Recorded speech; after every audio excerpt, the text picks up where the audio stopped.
Hi, hi everyone. So we are going to continue this coordination compounds. This is part 2. As always, this is Rakesh Srirama.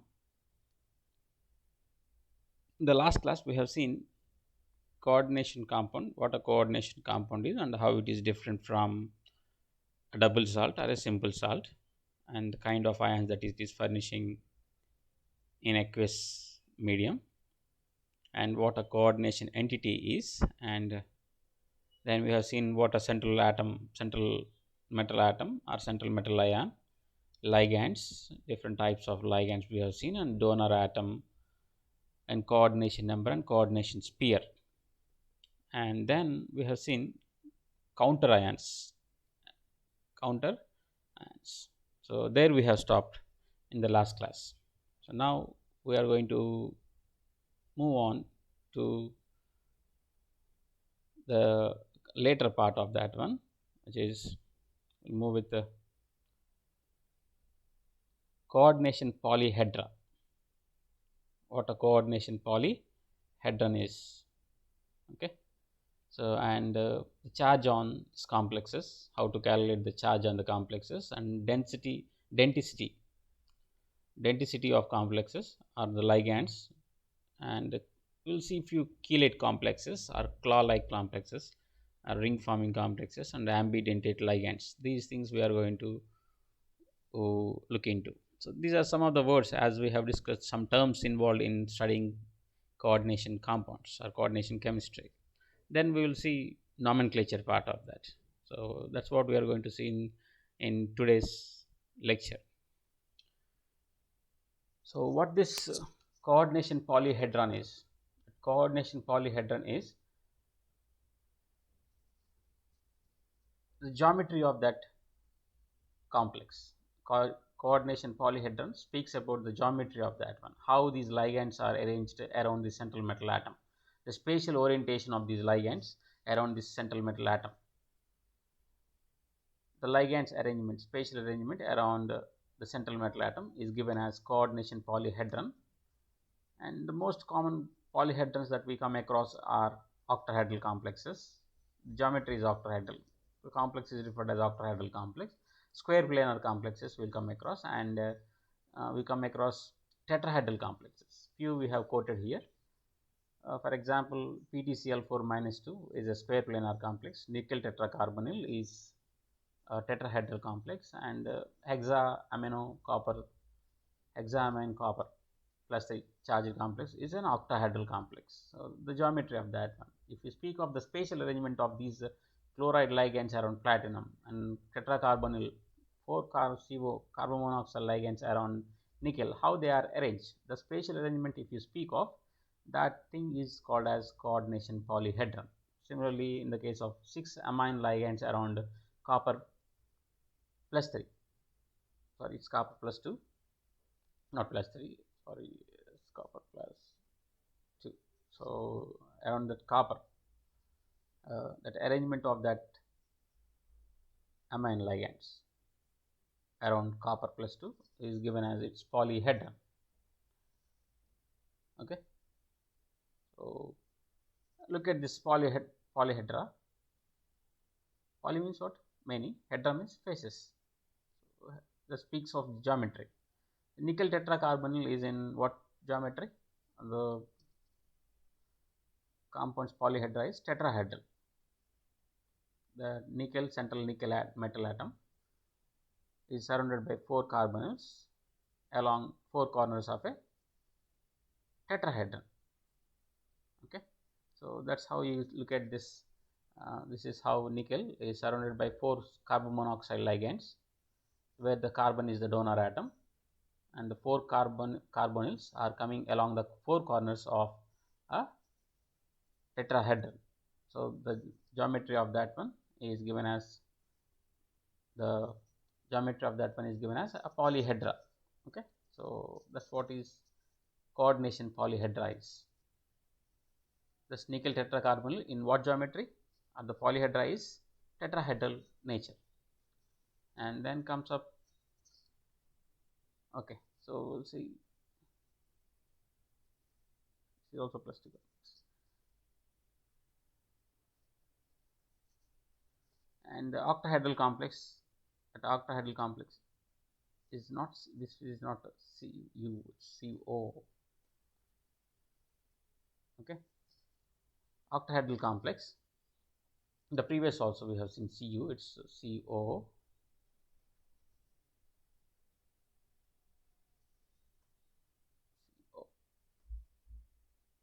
And it's plus 3. Okay, so typographical error. This octahedral hexaamino cobalt 3 complex. So where the ligands are directed at the corners of an octahedron. 6 ligands are directed at 4 are in the square plane, 1 above the square plane and 1 below the square plane, which you can assume as what? Octahedral geometry. Okay, so this is octahedral geometry.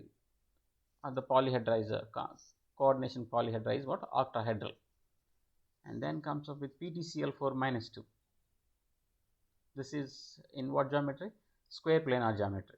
PTCl4, where the 4 chloride ions, 4 chloride ligands are directed towards Pt plus 2 along the 4 corners of a square plane. So the geometry of this complex is given as what? A square plane, and the polyhedron is referred as a square planar polyhedron. So they are having, the geometry is given as what? Polyhedron. And then comes up with the charge on the complex ion. How to calculate the charge? The charge is equal to the algebraic sum of charges on all the ligands coordinated to the central metal ion. Sum of charges on the ligand plus charges of the metal atom will be equal to the charge on the metal complex. So this is simply sum of the charges, charge of what? Ligands and charge of a metal ion. So if you sum up, you will get some net charge, or sometimes it may be neutral. So whatever the net charge that you are obtaining, that you will write on the parenthesis, or on the square brackets you will write. That's what is the charge. So have a look at FeCN6. The charge is given as minus 4. So which means that the charge on the iron is what? Plus 2, and the charge on 6 cyanides is minus 1. So as such, 6 cyanides will put up that whole charge of minus 6, and the charge on iron is how much it is? Charge on iron is plus 2. Charge on 6 cyanide ligands is what? Minus 1. So as a whole it is minus 6, and this is plus 2. So algebraic sum of these two, simply sum of these charges is equal to what? Minus 4, which we will write invariably on the square bracket or the complex. So that's what is the charge of the complex ion. So we should be able to write this charge on the complex ion. So that is the charge on the ion. So simply what we will do simply the algebraic sum of. So as in the case previous one, PTCl4, have a look at this one. PT charge on the PTCl4 is written as Cl4 is written as minus 4, which means the charge on chlorides is minus 1. Charge on chlorides will be what? Minus 1, and platinum will be what? Plus 2. So plus 2 plus minus 4 gives rise to what? Minus 2. Sum of charges minus 4 plus 2. 4 chlorides will render minus 4 charge, and 1 platinum will render plus 2 charge. As a whole, the charge will become equal to what? Minus 2. Similarly, in the previous case also, I am just trying to correct the charge there. Have a look at that. So 6 amines will render what charge? 0. They are neutral ligands. And cobalt will render what? Plus 3 charge. That plus 3 charge, plus 3 plus 6, 0 becomes equal to what? Plus 3. The net charge we have represented invariably on the square brackets as plus 3. That's what the charge is. And similarly, in the case of nickel tetracarbonyl, we haven't represented any charge, which means what? Nickel is in charge, 0 charge, and carbon monoxide is a neutral ligand. So nickel is 0 and carbon monoxide is also 0. 0 plus 0 is a net charge is what? 0 there. That's how the charge on the metal complexes is represented as simply the algebraic sum of the charges on ligand and the central metal ion. Okay. Right. So then let's move on to the next part. Denticity. Dent means what? Tooth. Okay, na? So whatever part that is attached to the metal is represented as dent. Dent means the tooth part. The attaching part is represented as dent. Denticity represents what? The number of ligating atoms present in a ligand is called as its denticity. number of ligating atoms. So how many ligating atoms are present? In the case of if only one ligating site is present, we call them as unidentate ligand. Only one ligating site is present, so one tooth is possible, or one joint is possible, or one bond is possible, or one linkage is possible, or ligation of one is possible with one ligand or with one site. So then the denticity is what? A unidentate ligand. Simply you can understand that as what? Number of ligating atoms present in ligand is called its denticity.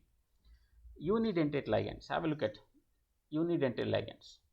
Okay, the ligands who's having only one donor atom, whose only one donor atom is bonded to metal atom are called unidentate ligands. Only one donor atom is present and that is bonded to your metal atom or metal ion. So then it is what? Metal atom or metal ion or unidentate ligands. So in the case of this one, you can see the cursor is moving. H2O water is having a unidentate ligand, ligating site as what? Oxygen, having lone pair of electrons. OH minus, similarly here also oxygen. Cyanide with carbon, and amine with nitrogen having lone pair of electrons, having one donating site. So if one donating site or if one ligating atom is present, then we call them as what? A unidentate ligand.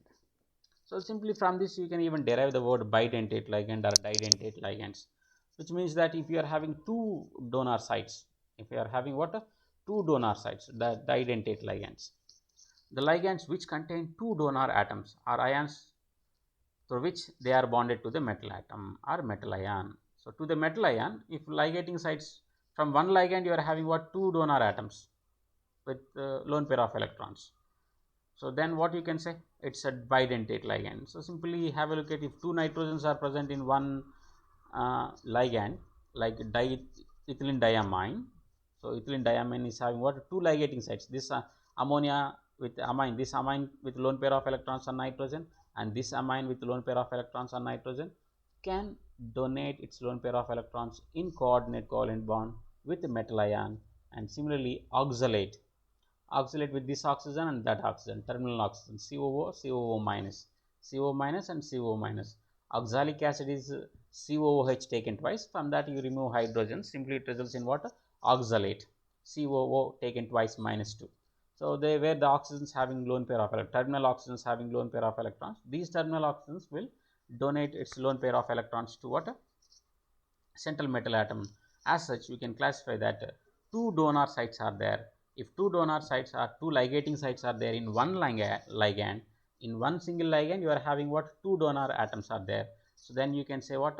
It's a bidentate ligand or didentate ligand, you can say. Okay, so ethylene diamine, have a look at how they are going to bond with the metal also, you can look at. So by didentate ligand, I am just trying to represent that lone pair of electrons with dots there. So you can see that the ligating site is what? NH2 there with nitrogen carrying lone pair of electrons, and this nitrogen carrying lone pair of electrons, just to see that this lone pairs of electrons are available for donation. If these lone pairs of electrons are donated, then what? They results in coordinate covalent bond, resulting what? A complex, coordination complex it results in. And similarly ethane dioate, its IUPAC name here written, it's oxalate. So oxalate, COO minus and COO minus. So where this oxygen is having its lone pair of electrons for coordinate covalent bond, and this oxygen also can donate its lone pair of electrons for coordinate covalent bond. So from that you can say that it is a bidentate ligand, that two donor atoms are there, two donor sites are there. So you can classify that as what? Bidentate ligand. Not only two, you can have even more than two also. More than two donor sites are also there. That is also a possibility. So if more than two are there, we call them as polydentate ligands. Polydentate ligands. Okay. So donor atoms are present. When several donor atoms he has represented, several means we are having 3, 4, 5, 6. Such ligand, such donor sites are there. More than two are available, we usually refer that one as polydentate ligands. So donating sites are more, ligating sites are more, or you can simply say that lone pair of electrons are at different number of atoms within one single ligand. So for example, if you have a look at this one, this is a polydentate ligand, where it is ethylenamine, ethanamine, okay na, with ammonia.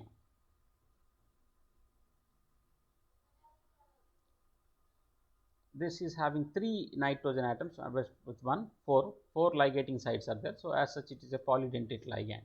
Most familiar example that we are having is, we usually make use of this one, EDTA, ethylene diamine tetraestate. Ethylene diamine tetraestate is a polydentate ligand, and here it is specifically hexadentate ligand. You can even have a look at the structure of that one. So from the structure, it is clear that how many ligating sites are there? Ethylene diamine, ethylene, this is CH2 is ethylene, amine N, and with N it is diamine, it results in that diamine tetraacetate, where it is having with nitrogen's valency filled with the acetate this way acetate, and this way acetate, and this way acetate, CH2COO minus, CH2CO minus, CH2CO minus. So you are having how many ligating sites? 1, 2, 3, 4, 5, 6. 6 ligating sites are possible. So this is a hexadentate ligand, EDTA minus 4. The more minus 4 charges, 1, 2, 3, and 4. So EDTA minus 4. Ethylene diamine tetraestate is what ligand? Polydentate ligand. Okay. And in that, specifically is a hexadentate ligand. Now coming to, once it is a polydentate ligand, so what is possible? Once it is polydentate ligating from two different sites, if it is ligating from two different sites, what happens is it results in a ring-like structure. It results in a ring-like structure from this direction and from this direction. If you are linking, then it results in what?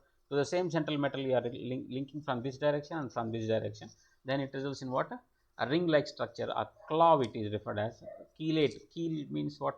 A Greek word which means claw, which means claw, like this. Okay, so it results in, when bidentate ligands or polydentate ligands are present, then it results in what? A closed ring structure, and they are very much thermodynamically feasible to form. So if a chelating ligand is present, entropy simply increases. By removing the monodentate ligands. Then what happens is chelation is more readily formed. Chelating compounds are very easily formed, wherein what happens is the complex gets extra stability. Thermodynamically more feasible complexes, they are called as. And an example in this complex is copper with ethylene diamine. You have a look at. So that is central metal copper with +2. So it is resulting in a ring-like structure. So once it is resulting in a ring-like structure, it is more stable. Okay, so that such kind of complexes are called as chelating complexes, and they are referred as chelates. Wherein inorganic metal complex in which there is a closed ring of atoms. There is a closed ring of atoms, you can see, caused by attachment of more than one ligating site from one single ligand. From one single ligand you are having more attachments, then it results in what? A closed ring like structure, and that closed ring like structure you can see there, that is a closed ring like structure. So that is a chelate complex. Further, just to satiate its valencies, copper +2 with 2 ligands, ethylene diamines, and 2 ring like structures are formed there. So further making it more stable. Okay, so that's 2 ethylene diamines with copper +2 resulting in a chelate complex. One more thing here, ambidentate ligand. So ligands which can ligate through two different atoms present in it are called as ambidentate ligand. So one ligand, within that you are having two ligating sites, wherein the ligand can choose either of the two ligating sites. So for example, in the case of NO2 minus, you are having oxygen as well as nitrogen as ligating sites, wherein NO2 minus can link through nitrogen as well as oxygen. That is referred as ambi. Ambi means both. Dentate, as you know, ligating site are dent twins forming a tooth, forming the bond. So who is going to form bond in NO2 minus? It may be oxygen or may be nitrogen. It can be nitrogen or it can be as well as oxygen. Well, thiocyanate, SCN minus, who can donate or who can link to the central metal atom in thiocyanate? It may be sulfur or it may be nitrogen atom. So as such, that is referred as a ambidentate ligand. So sulfur R through nitrogen, this SCN thiocyanate can donate its lone pair of electron or link through the central metal. So sulfur R through nitrogen. So it is water. So it can be through nitrogen or it can be through water, sulfur. So that is your ambidentate ligands. Okay, so as usual, we end up with asking two questions, few MCQs. Okay, consider the coordination compound K2CuCN4. A coordinate covalent bond exists between which two species? So coordinate covalent bond exists between, is it between K plus and Cn minus? Is it between K plus and Cn minus? No.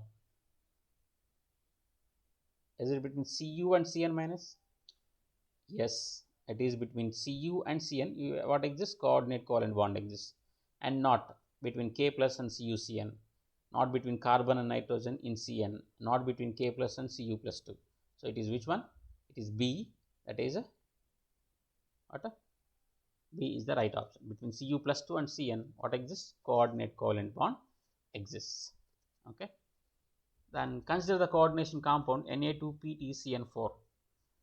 The Lewis acid is, again, this thing you should keep in mind. Lewis acid is what? One which accepts a pair of electrons is what? Lewis acid. Electron pair acceptor is Lewis acid. Electron deficient compound is what? Lewis acid. That you should know. So from that you just try to pinpoint which is Lewis acid there. Pt plus 2. D. Pt plus 2 is the Lewis acid in your compound, which is Pt plus 2 is the Lewis acid. Okay. So Pt plus 2 here is the Lewis acid. It is electron deficient and it is accepting electron pairs. So as it is accepting electron pairs from cyanide, we call that one as a Lewis acid, and your cyanide will become as what? Lewis base. Okay, cyanides will become Lewis base. This is what? Lewis acid. Lewis acid, and this becomes as what?